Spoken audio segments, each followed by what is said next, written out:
Logistic committee के हमारे संग जुड़े हुए हैं। सर नमस्कार। नमस्कार। नमस्कार सर। सर कैसे हैं सर? बिल्कुल ठीक, आप लोग बताओ। बहुत बढ़िया सर, बहुत बढ़िया। So, ladies and gentlemen, with the permission of my co-chair Satyadev ji, we are starting the program, and very soon the Mr. Vikas Chaubey, Department of Commerce, Ministry of Commerce, Government of India, he would be joining soon, as told to me by my colleague Mr. Ajay Bansal. And also our president, Mr. Sanjay Agarwal, would also be joining in few minutes time, because we have told that the joint secretary sir would be joining a little later. But ladies and gentlemen, let me share it with you, because since you all are there and I can see there are more than 32 participants are already there, and as told to me by my colleague Sunita Prajapati, that we are expecting at least 115 participants in this interactive session. And the name of this interactive session is basically India Unlocked: Challenges and Opportunities and Way Forward for the Logistics Sector, which is very, very important. I believe Mr. Vikas Chaubey Saab has already joined, and very good morning to you, sir. And though this is a very meaningful program, as I have been saying to all my members, communicating the same, but at the same time, let me share it with you and let me wish to you once again, to each one of you. My name is Dr. Yogesh Srivastava. I am working as one of the team members with the Logistics Committee. And our Logistics Committee is a very powerful committee led by Mr. Ramesh Agarwal. Unfortunately, Ramesh ji could not join today, and in his place, one of his colleagues would be joining. This is what I have been told. But today, Mr. Satyadev Goyal, our co-chairman, Logistics Management Committee, he has already joined, and I welcome on behalf of PhD CCI to Shri Vikas Chaubey ji. Sir, namaskar, and we welcome you on behalf of PhD Chamber of Commerce and Industry. And at the same time, I would also like to inform each one of you that this entire session is going to be 40 to 45 minutes, and we have very prominent participants also, those who have joined today. So let me share it with you that how the program structure is today. The program structure is Mr. Ramesh Agarwal, our chairman of Logistics Management Committee, was to give the welcome remarks, but since he is not there, I would request Shri Satyadev Goyal साहब कि साहब आप ही की तरफ से हमारा welcome remarks होना चाहिए कि लॉजिस्टिक्स कमेटी हमारी क्या है. Ajay ji, if you can kindly share that information also to Satyadev ji, and post that. Acha, great. Have you received Goyal sahab? Yeah, I received. Acha, you have received. Great.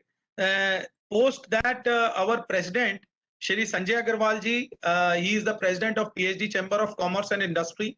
He would be giving his presidential address, and then we all would be eager to listen to Shri Vikas Chaubey ji, Joint Secretary Logistics, Department of Commerce, Ministry of Commerce, Government of India. And of course, then post that, with the permission of Shri Vikas Chaubey ji, we will be opening the platform for a question and answer session. So kindly ensure that you put your question in the chat box. So with the permission of the chief guest, I will be taking one or two questions, and then we would be having Mr. Vipin Vora, our co-chairman of Logistics Management Committee. He would be giving the vote of thanks. This is the entire structure of today's discussion, and very meaningful, and we are very grateful that Shri Vikas Chaubey ji is here today, and he would be sharing his thoughts. But ladies and gentlemen, let me just share it with you, a brief profile of Shri Vikas Chaubey ji. Shri Vikas Chaubey ji is a BTech from IIT Roorkee and MTech from IIT Delhi. He belongs to 1996 batch of IRTS and has served as a Chief Freight Transportation Manager of Northern Railway and various capacities in Ministry of Railways and Divisions. And he has joined Ministry of Commerce and is closely associated with the development of the National Logistics Policy, digital transformation in logistics, the logistics of bulk and quick bulk commodities, etc. Ladies and gentlemen, this is a brief profile which I am just sharing with each one of you. And at the same time, let me also put it on record that as India is unlocked and we are opening up in different sectors post this COVID, my request to each one of you that if you can kindly ensure to have meaningful questions, because PhD chamber is a chamber of whereby we would interact, we can have a lot of discussions, but at the same time today's topic is very important, that India unlocked and the challenges and opportunities and way forward for this logistics sector. This is the entire I would say the name of this program. But at the same time, my request to each one of you is please put your questions brief in the chat box so that with the permission of the chief guest, we will be able to take it. So ladies and gentlemen, we are very thankful that our president, Mr. Sanjay Agarwal, he has also joined. Our chief guest of the day, Mr. Vikas Chaubey, Joint Secretary Logistics, Department of Commerce, Ministry of Commerce, Government of India. He has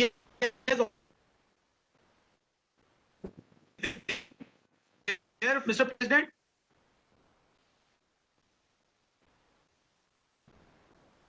I can't see his video. Okay. Okay, no problem. We will wait. So I would request each the panelist over here to kindly ensure to open your video so that we can start this program formally. So, Mr. President, our Sanjay Agarwal, he has also joined. So now let me request our co-chair, Mr. Goyal, to kindly give the brief welcome remarks. Over to you, Goyal sir, all yours. Please go ahead. Good morning, everybody.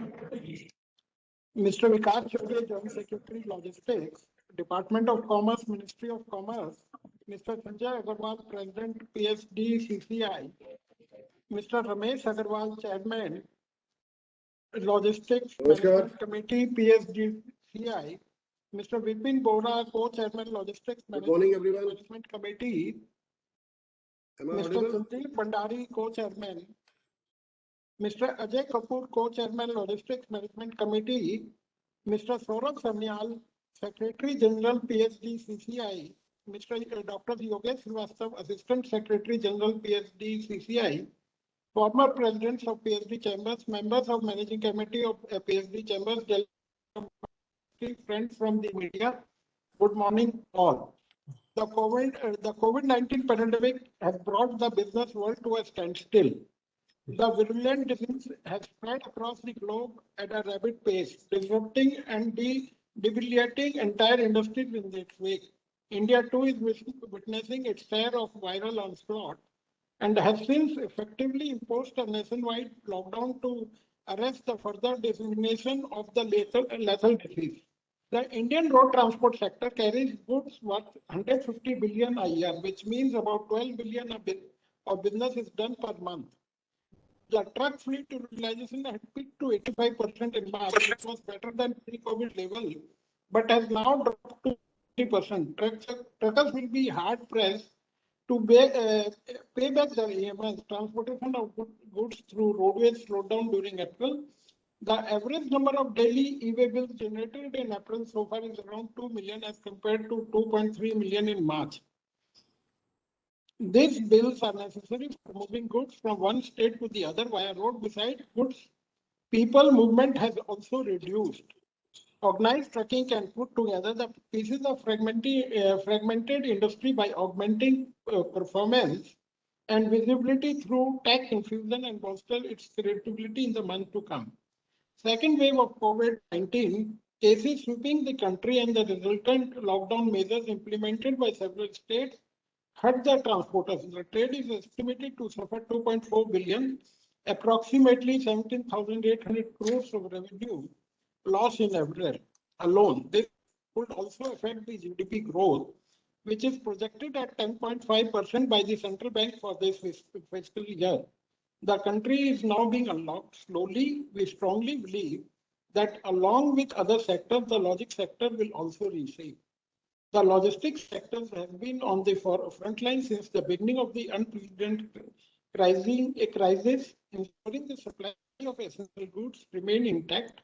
From the early days of the lockdown, most, if not all, the logistic facilities have remained operational, and after some initial hiccups, road transportation also continued as before. While there was a sharp fall in freight availability due to restrictions on the production of non-essential goods, at the same time, logistics services were crucial for distribution of many essential items. Warehousing demand sought up for products where manufacturers were unable to take delivery of raw materials in the pipeline. Most of the logistic industry functioned with energy and readiness to the challenge of COVID, balancing the peaks and drops in demand while protecting its staff and customers.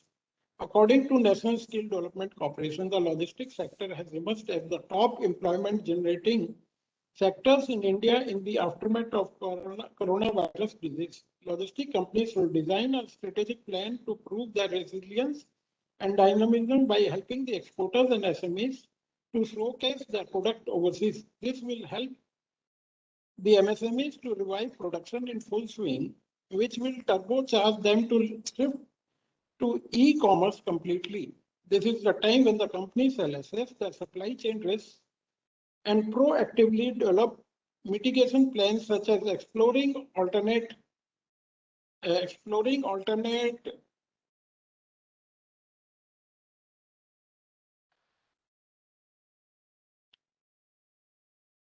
This is the time when the companies shall assess their supply chain risk and proactively develop mitigation plans such as exploring alternate channels of transportation or combination of small trucks, three-wheelers, two-wheelers, etc. for the last mile essential goods delivery. Transport about half the size of Indian logistic industry, followed by warehousing and storage comprising another 25 to 30% of the market. The rest of the Indian logistic industry market side constitutes value-added and freight forwarding services. Road transportation with over 50% market share dominate logistic industry in India, followed by railway sector at over 30%, water transport at 7%, and air shipment at 1%. The COVID phenomenon is likely to present opportunities and breakthrough to those logistic partners which are willing to change their present processes for carrying goods from one point to the another. In the traditionally commoditized business of logistics, new gaps have been created for branding through differentiation. The government has taken several initiatives. It has implemented and made endeavors to automate the Indian customs and electronic portals like SWIFT, e-Sanchit, Turant Customs for easing the customs clearance process that required a lot of documents and have been very time consuming. We hope the situation will get better in unlocked India for the country and industries.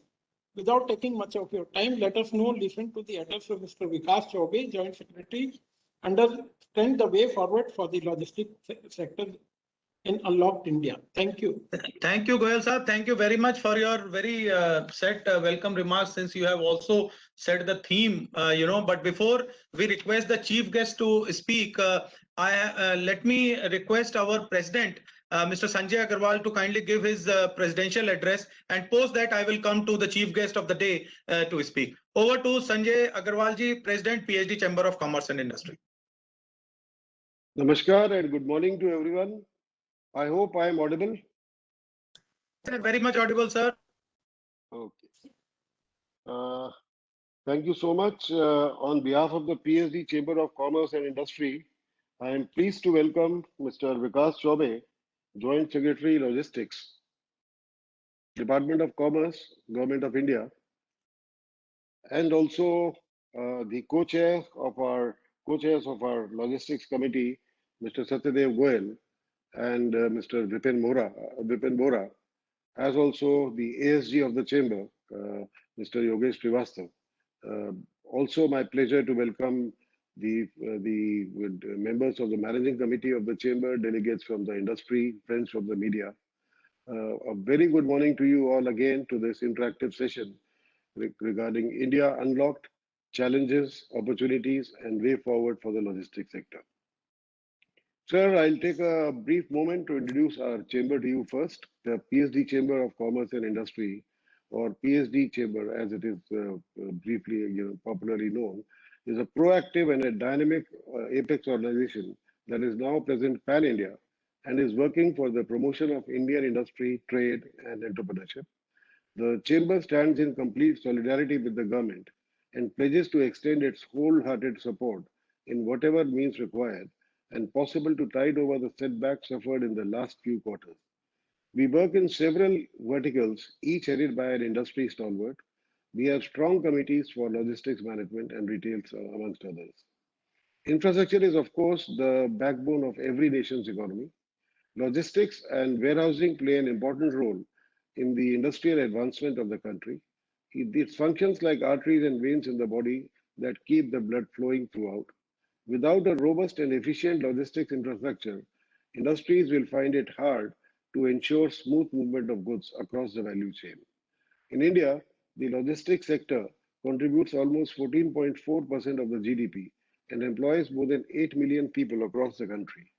Despite this, the logistics cost being 14% approximately of GDP as compared to 8 to 10% in the developed countries is a very high proportion compared to the GDP, which we definitely need to work on to reduce, not by reducing the logistics sector as such, but by making sure that our logistics sector becomes more efficient so that the economy grows in proportion in the right proportion so that we ultimately look at a lower than 10% logistic cost in our country.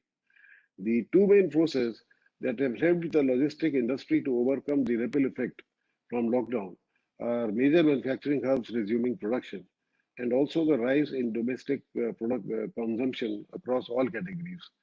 These forces have triggered a ripple effect along the supply chain, affecting multiple sectors, most significantly for the automotive, textiles, electronics, and pharma. Businesses have realized that while the time frame and extent of COVID-19 impact are uncertain, the consequences will continue to be felt even after the spread of the virus is contained. With the proper supply chain planning, they can mitigate this risk, of course, to a very large extent. 2020, of course, has been a very challenging period for logistics. The supply-demand equation was totally altered during this period. But let me just mention one thing, that the government, the way it acted in a very proactive fashion, I specifically remember within a week of the shutdown, we started our webinars with various departments of the government, especially the Ministry of Commerce, and the Honorable Minister Piyush Goyal himself attended most of those webinars, not only by the chamber, but we attended those also organized by the Commerce Ministry. And what I can say is that each and every difficulty, each and every roadblock that was mentioned was tackled on a real-time basis. I think the Commerce Ministry officials took special pains to work practically round the clock to issue instructions, to clarify instructions, to make sure that whatever can move despite those tough restrictions was able to move in a very short span. So we did have difficulties. In many states, the situation continued where even after 2-3 weeks, truck drivers used to get stopped. But still, the proactive role from the ministry at the center and the very specific and pointed directions did help the logistics sector to recover in a much faster time period than could have been possible. And the essential supplies were therefore, very well managed. And I must congratulate the Ministry of Commerce, the Logistics Department specifically for this. Coming to the current subject, of course, coming to the subject, the transition to rail by many sectors started to of course, show changes. The recovery of organized players on most part outside the NCR commenced in January 21. But again, there came a sharp drop by March 21 as the second wave of the pandemic rose to alarming levels in the country. Now, when the situation is again getting better, we hope that the logistics sector will start building up the momentum gradually. The traditional logistics sector to sustain, survive, and excel in the present times requires a digital transformation revolution too. The e-commerce and e-retail sectors, which have taken the expectations of consumers and customers to a different level. So it is high time that the logistics stakeholders and the government together work out more single window gateways and make logistics a seamless affair to the extent possible. The government has taken several initiatives. It has implemented and made endeavors to automate the Indian customs with electronic portals like SWIFT, e-Sanchit, Turant Customs, etc., for easing the customs clearance processes that earlier required a lot of documentation and have been very time consuming. India is a very big country with vast resources and strong workforce. Moreover, Indian domestic consumption has increased multifold in the past decade, owing to which the country has become one of the biggest markets of the world for e-commerce, foreign investments, manufacturing, and warehousing hubs. There are manufacturers of different levels across India, be it big companies, SMEs, or small setups. However, the manufacturers in the remote areas of India are not able to access the right gateways for global recognition and exposure. A transparent logistics system and supply chain without loopholes and with sheer visibility is the need of the hour. The logistics sector requires more web and mobile communications from where manufacturers, exporters, importers can sit back at ease and avail of logistics services on the domestic and global front. The Make in India, Atmanirbhar Bharat Abhiyan, Vocal for Local, Digital India initiatives, etc., can be successful and futuristic with a robust and automated logistics sector. Once again, I welcome you all to this interactive session. And thank you so much. I really look forward to hearing Vikas Chobe ji. Thank you. Thank you, Mr. President. Thank you very much for your wonderful remarks. And ladies and gentlemen, let me share it with you. Mr. Ajay Goel, the CEO of Agarwal Movers and Packers, he has also joined. And I also acknowledge the presence of Mr. Vipin Vora, our co-chairman of Continental Carriers. So with this note now, I have the proud privilege to invite Mr. Vikas Chobe, Joint Secretary Logistics, Department of Commerce, Ministry of Commerce, Government of India. Over to you, sir. All yours. Thank you so much, Srivastava ji. Thank you so much, Agarwal Saab. I must say that, you have made my job a lot easier, Mr. Agarwal and Mr. Goel, by the excellent presentation to the subject, that you have given. So it makes it so much more easier for me to now communicate because I can see a lot of matching of wavelength and, sharing of understanding, which of course, we have developed over a period of several interactions with the industry while framing the national logistics policy. First of all, thank you so much, PSD Chambers, you have been at the forefront of policy advocacy and, involvement with the government, forcing us to, look at the problems that you are facing. Presenting them in a manner that we are able to formulate, carrying out research in all various sectors, so that and giving us feedback, as to the efficacy of what we have tried to do. So that is something that is very, very commendable. And I take this opportunity first of all to thank the PSD Chambers. I thank PSD Chambers also for choosing a very excellent subject for their India Unlocked webinar today, the subject of logistics, because specifically with the impact of COVID affecting industry in multifarious ways, and that has been touched upon, by the president himself, that the number of ways that it has caused supply chains to seek resilience, seek agility, etc., is something that that we all need to that we all need to be concerned about. So that's excellent, and I think in the short duration that I would be speaking about, we can discuss the rationale for the national logistics policy, the background for the national logistics policy, and what we are seeking to do with the national logistics policy. I think that would be a kind of appropriate framework for us to have the interactive session subsequently. So as you are well aware, and as has been said, safe, effective, efficient, and accessible logistics are the backbone of any country's economic growth, and more so for the current times. Now, as has been also pointed out, a large number of steps have been taken by the government, both in creation of physical infrastructure by way of Bharatmala, by way of Sagarmala, by way of Ude Desh Ka Aam Nagrik in the aviation sector, road sector, national rail plan, so in dedicated freight corridors. So a lot of steps have been taken to increase the trunk infrastructure in all the various lines of transport. And that is for us to derive benefit from. On the soft side, as was also mentioned, e-Sanchit, ports provided with the scanners, FASTag integration, raising of axle load of trucks, all of these GST, etc., which reduce the waiting time, across borders of states. So all of these facilities have also, all of these regulatory changes have also resulted in substantial, improvement in logistics. So the question is, what is there now to be done? Why is the logistics cost still about 13% of GDP? And, there are, some 5 or 6 challenges that specifically that the logistics policy focuses upon, which continue to exist, which need to be acted upon. First and foremost is the, siloed regulatory and legal system. So what is required is that the glossaries get synchronized between the various modes. The separate laws that regulate different modes and the liabilities in respect of different modes, those are harmonized.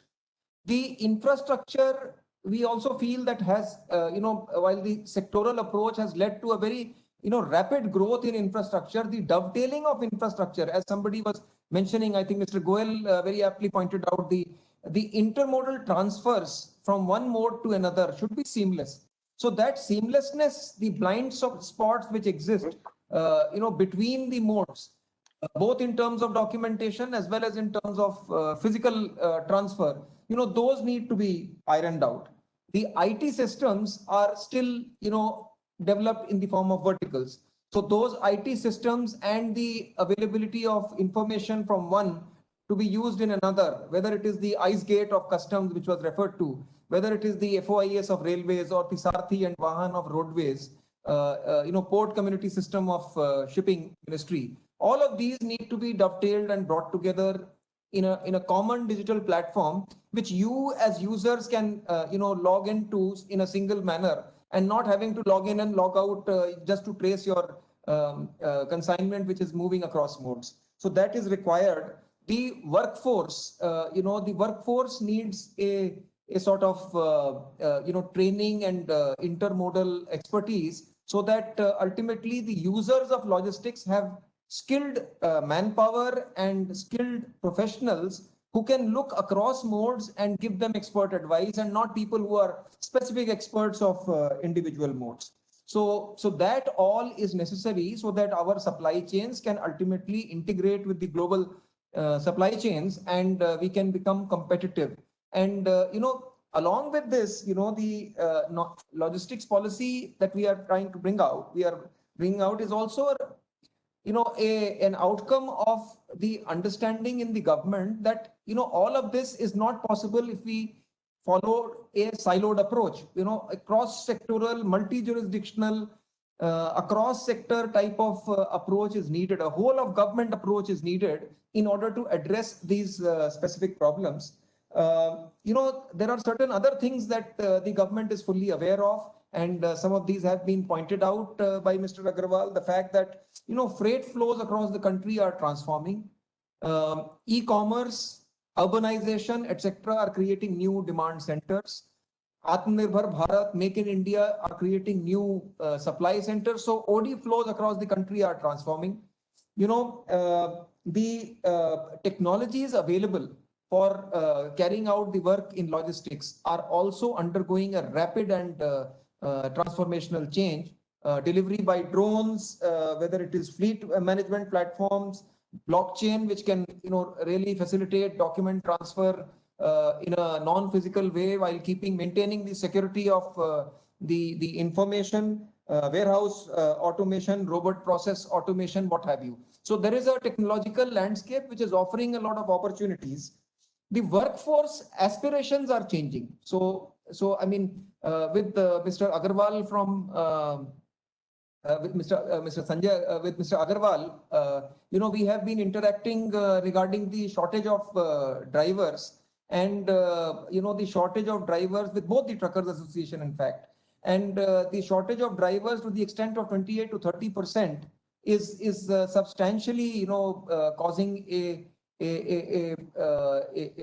big roadblock in the improvement in logistics in the country. And the reason being that the drivers being out continuously for a month, missing out on important family functions and, being with their kids, and their parents when they need them, is something that the modern workforce does not want to do. And therefore, if we want to carry out, transporting goods, we need to have systems in place which are sensitive to the requirements of the modern workforce. And of course, the skilling. So with the IT systems and such things, it should be possible to take care of all these things. The requirement is definitely there.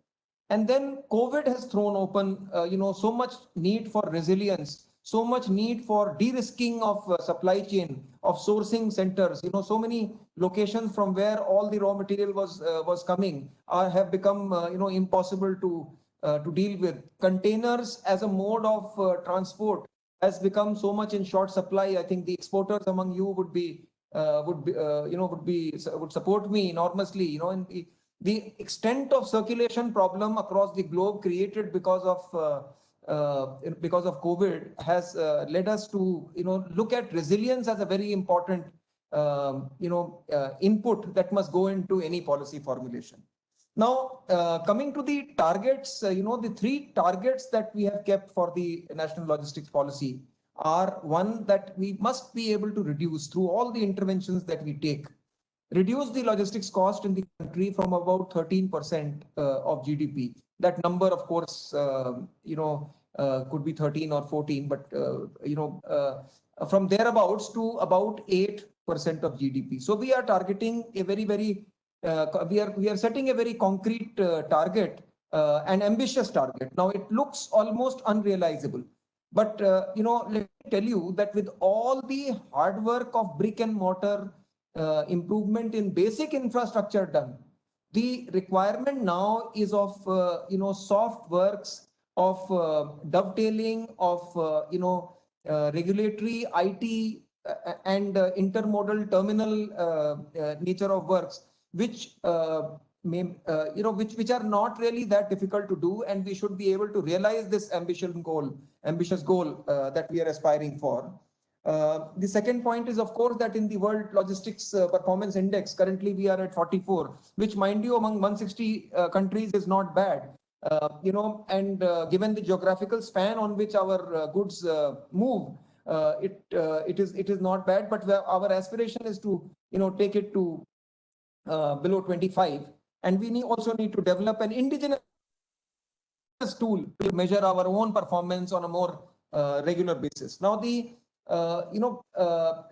I think it was mentioned that transportation cost is almost 50%. I think it's more than that. I think it's almost 60%. And the major reduction that we are aiming in the logistics cost is in the transportation sector itself. With increase in infrastructure, the turnaround of our wagons, of trucks, etc., should improve substantially, and the requirement for rolling stock should come down, so that we are able to, because we are able to do more number of round trips with the same fleet size. So that is one. And then the right modal share, because the cost per ton kilometer by different modes is different, and we should choose the most appropriate mode. And also there are several, fuel efficiency measures, optimization measures, reduction of empty trips. These are all areas in which action is going to take place, would be taking place, so that the transportation cost is reduced. In terms of warehousing, promotion of standards, grading, streamlining, inventory costs are bound to improve once the reliability of supply chains comes in, because companies tend to maintain long, stocks of inventory, and that is working capital, invested in perpetuity. If they can arrive at more reliability in terms of, slightly more just in time arrival of their inputs, they will be able to reduce the inventory cost and the working capital involved therein. And of course, with digitization, etc., the processing costs should come down. 4 key areas, this is what I would like to mention, at the end. There are 4 key areas in which action is required and is being taken in order to address these problems. Number 1 is infrastructure. As I said, it is currently, developed sectorally. Now, infrastructure needs to be seen geospatially rather than sectorally. And in that respect, a national master plan has been created, and you will be hearing more about this, very shortly. This will be, brought out before you.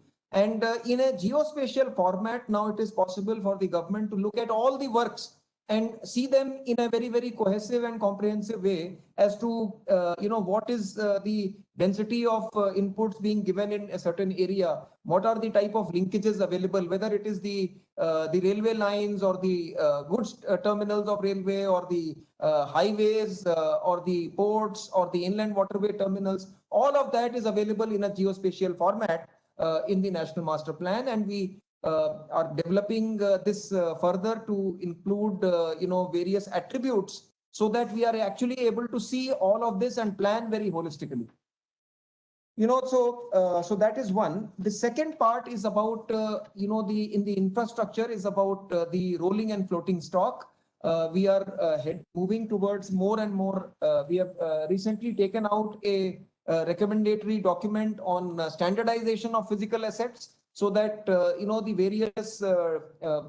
various physical assets are interoperable, and they are, their dimensions are planned in such a way that it is possible to take the pallet or the ISO container from the wagon to the warehouse, and all the dimensions of doors, etc. The the kind of floors that are kept, the racking system, etc. are all adaptable to each other and interoperable. So that is going to bring about efficiency in terms of the non-fixed infrastructure. So that was about the infrastructure. And of course, the National Master Plan will be sort of then taken over at the state and city levels, and also will be available to the industry. And, mind you, it has got details to the level of the available land banks at particular locations, and you will be able to see, for which economic corridor, which is the best transportation corridor. And so this should, change the way, we look at infrastructure with respect to logistics. The next pillar is the IT systems. Now, the IT systems currently are, again, as I mentioned, siloed and, developed by legacy, over legacy period. Now, it is the work of ULIP is being carried out, so that there is a unified logistics interface platform where it is possible to latch on through an API and obtain data for whether railways, roadways, airways, ports, shipping, customs, etc., GSTN, etc. Now, of course, the personally identifiable information, etc., cannot be shared. There are judgments for that. But then, by and large, aggregated data will be available for us. And we are hoping that, the private industry will participate in this and attach itself through APIs, and ultimately we can develop a marketplace where the segregated nature and the non-formal nature of the logistics system can gradually move towards formalization, towards more price transparency, so that with more competition and more price discovery, the efficiencies are introduced, and there is a reason for people to be more efficient and cost effective to the industry. That is as I mentioned, the ULIP. Then there are large number of other initiatives, which include the, for example, a secure logistics document exchange is an initiative on which we are working, where using the blockchain technology and the distributed ledger, it is being, the proof of concept has already been done, where physical document exchange would not be required. You would not have to courier the way bills, e-way bill, etc., and bill of lading, etc. And in fact, you can actually transmit it through blockchain, which will be able to securely, give you a feedback as to who is the current custodian of the document, and also to check the authenticity. So likewise, truck visibility and positioning platform, after we are able to, complete the closure flows with GSTN, etc. So there are large number of areas there on which work is going on. As far as the regulatory framework is concerned, the National Logistics Law or Act is being worked upon, and we will be carrying out extensive consultations, of course, before we finalize the provisions. So the work is going on. Some consultations have been done, and the idea is basically to create a uniform and harmonious system of glossary, and to have uniform liability across the various modes. So that is the work on the regulatory, the effort towards unifying the regulatory, space. And in terms of the people, in terms of the workforce engaged, I think a figure of 8 million was mentioned. My own understanding is it is a lot more number of people who are affiliated to the logistics sector, and developing a professional workforce which is able to compete with the best in the world, through providing adequate training both at the entry level, also for understanding, for developing lateral understanding amongst the people who are already working, and then developing specialization courses for them to sharpen and update their understanding. So a specific certified logistics professionals academy, which is entirely a network of various institutions providing inputs in this direction, is being worked upon. And the idea is to certify through the logistics division those people who are able to bring up come up to a certain standard in terms of the examinations which will be held on computerized systems, so that we have a workforce. There is a reason for workforce, and I would encourage the industry to also engage and participate in this, so that they are able to get adoption by the industry. The meritorious people are able to get jobs. In terms of drivers, specific steps, and Mr. Ramesh Agrawal has been a close associate of logistics division in trying to figure out what is it that we need to do in terms of improving their health, in terms of improving their work-life balance, in terms of insurance, in terms of training and well-being and amenities on the highway. So drivers empowerment program is also a part of the workforce strategy. Now, as I've mentioned, we are not, these were the supply side interventions. Apart from them, we are also looking at individual demand side interventions required, because ultimately it is what is required is not only to create capacity but also to efficiently share capacity between sectors. If you solve the problem separately for each sector, you will never be able to ultimately improve efficiency.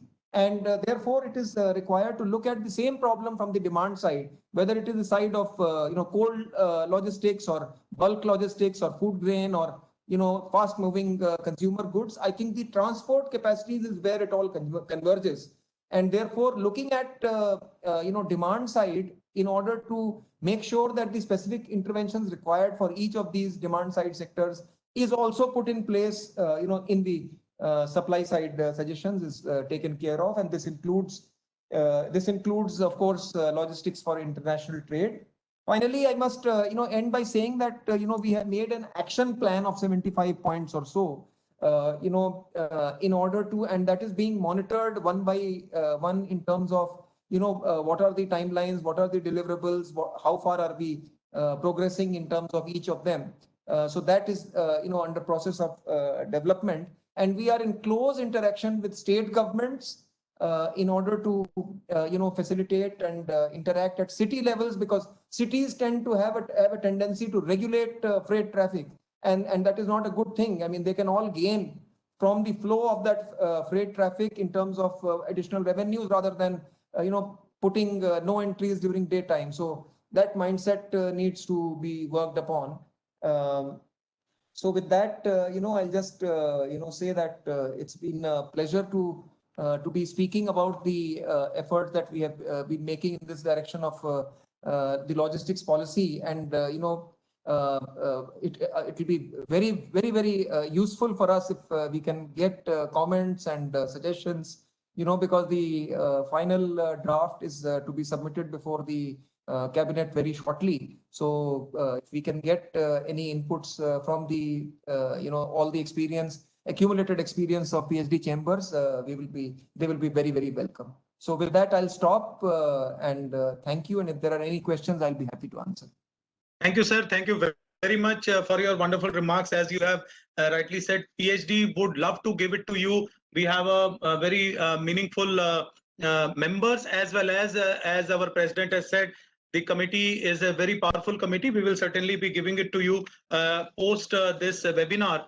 Some of the points which you may like to add in your policy. But I must acknowledge that Mr. Chaubey has been very, very clear about his ideas, and he is not hesitated in spelling out what all he envisions for the sector. And my compliments, sir, for being so proactively working on so many issues which actually are going to make a lot of difference for our whole economy, not just the logistics sector. Thank you, sir. Thank you, President. Yes, we all echo the same sentiments as you have said, and sir has also given the 4 key areas. Now, let me, sir, just few more minutes. Let me take this opportunity to invite Mr. Vipin Vora. He will not only be giving his, suggestions and some of the questions he would like to have, or Mr. Satyadev Goyal or Mr. Ajay, who is there on behalf of Mr. Ramesh Agarwal, but he would also like to give at the end of his comments the formal vote of thanks. Over to you, Mr. Vipin Vora, our co-chairman of the Logistic Management Committee and also the Managing Director of Continental Carriers. Over to you, sir. First of all, I must appreciate the way Mr. Chaubey has explained the logistics part, and what is happening in the Ministry of Commerce. The most important, I would like to highlight 3-4 things which, which is very important for our trade. The first is the warehousing policy. As we all know, now there are new clusters coming up, toys cluster, electronic industry, and all those clusters coming up. Government, at a central level must give some guidelines that out of which 5% will be given to warehouses. This will reduce the logistic cost. This is very, very important, because otherwise, if they have to store the goods at 50 kilometers away, the logistic cost goes up. That's very, very important in any new cluster which is coming up, or, there must be 5% space. And plus the other thing is, today, if the state government is, announcing any policy for, warehousing, the price which they want is 50% higher than the industry cost. Now, if there is a toy industry, the floor price of the government is 6,000 rupees, but for logistics warehousing, they want 9,000 rupees. Now, which is not fair. This is all indirectly increasing the logistic cost. So that is one very important aspect for the warehousing to grow in all the states. Number 2 is the land use policy for the warehouses. Now, where to open the warehouses? Am I allowed to open warehouse in Delhi? No. There is no place where I can open my warehouse. There is no place in Haryana, except, when the government auctions or things like that. Otherwise, you have to get the land change, land use change from Haryana or other different places. Now, there's no fixed policy. Now, there was, government was considering that in Delhi, they will allow these warehouses into the green zone. But it's almost like 3 years, nothing has happened. So no, there's not even one place in Delhi where you can say, I want to open a warehouse and it's a legal warehouse. It's all illegal warehouses. So there is, MCDs, other people troubling, every warehouses every month. So this is very important aspect to have a clear-cut policy in the warehousing policy. Where we can open, where the agent can open, where the country, big stores can open their warehouses. That's very important. Now, the other thing is logistic cost. On the logistic cost, we have to create competition, at the airports, at the seaports. Now, when you say at the airports, the government did announce a policy of air freight station in 2014. It's a non-starter till date because the people over there, they don't want competition. They are holding this policy because of something or the other. There are people who have spent crores of rupees, but the policy is not taking off. So there has to be seen. The last, I remember Mr. Sivaselam in the last meeting, which before he retired on 22nd of February 2020. He had a meeting with all the stakeholders, and he announced the date the first warehouse should start on 15th of April 2020. It is all minuted, but after that nothing has happened in the Ministry of Commerce. We have to see how we can take this policy, but otherwise I'm telling you today on the PhD chambers thing, that if the government does not look into this, the time is coming. After 2 years, the cargo will be lying at the roads. There'll be no place at the airports to clear the cargo. This is very important aspect which Ministry of Commerce must look into it. Why AFS is not taking off? That's the policy is there, everything is there, infrastructure is there, but who is holding this policy? That is very, very important. Now, other thing is the free playground for everyone. Today, you say logistic cost. Yes, I agree, logistic cost is high in India, but then we in India do not have a free playground. I did write to Ministry of Commerce that take the case of Bangladesh. Now, a lot of Bangladesh agents, freight forwarding agents, have come to India. We welcome them. In India, okay, you can come and open their office. You can have 100% equity. Now, I personally wanted to open an office in Bangladesh. I went twice over there. And what they said, you can only have 40% equity. You have to have minimum $100,000. You have to have, give me $100,000 bank guarantee. No, this is not a free playground. When Bangladesh agents is coming to India, or there are other countries also, when they are coming to India and opening their office, Indian government gives them, free hand. Now, similarly, we should also get the free hand to go and open and compete with them to create competition. So that is also one of very important aspects, which a reciprocal thing has to be seen in the logistic industry, with each country. The time has come, we have to start thinking, okay, this country, if Sri Lanka is offering, to Indian agent, they have these restrictions, same restrictions should be applicable to them coming into India. Then we should not give them a free hand to come. So this is very important. And these are the things, which are very important. Plus, of course, now, because the freight rates are so high, we have to see how Air India, I appreciate SpiceJet. They have in this last 1 year, they have created an infrastructure for this cargo flights. Air India, who have got a lot of planes, I've been telling in each and every meeting that they must convert few of the planes to cargo planes. Otherwise, the way the rates are going up, Indian goods are going to be expensive. The logistic cost is going to go up again. Because today, I'm talking about 1 year back, the rates to US was 125 rupees a kg. Today, it's even 400 rupees a kg. Now, how are we going to compete with other countries? The freight capacity has to be increased. How it has to be increased, that's, we have to see. Air India is the best bet. They've got so many aircraft. Let them convert, 500, 50 lakh, एक freighter के, change करने में ज़्यादा पैसे नहीं लगते. But they must do it, because if you otherwise, the cargo will, the prices will go up. Today, see what is happening in the sea freight, ocean freight. Today, where the container was $2,000 to US, today it's $9,000, and the time is coming when they will go $14,000. So where we are heading as a country, we must see these things. The government has to see these things, where we are going wrong. how we can increase the capacity, how we can, there are no empty containers because China se goods nahi aa raha, isliye khali container nahi mil rahe. Now, these are the things we must look into to reduce the logistic cost. That's very, very, very, very important.